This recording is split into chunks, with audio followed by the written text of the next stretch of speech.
Syedon pendakwah Gus Miftah akhirnya angkat bicara soal polemik perdukunan yang sedang viral. Perseteruan antara Gus Samsudin dan pesulap merah telah membuat kegaduhan di tengah masyarakat. Dalam hal ini, Gus Miftah bersikap netral. Gus Miftah tidak membela pesulap merah maupun Gus Samsudin.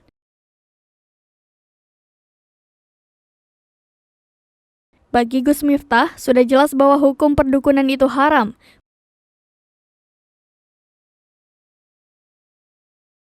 Gus Miftah menegaskan kembali bahwa ia tidak membela, namun ia juga tidak menganggap yang dilakukan pesulap merah ada benarnya. Gus Miftah pun tak menyalahkan jika ada orang yang melaporkan perdukunan.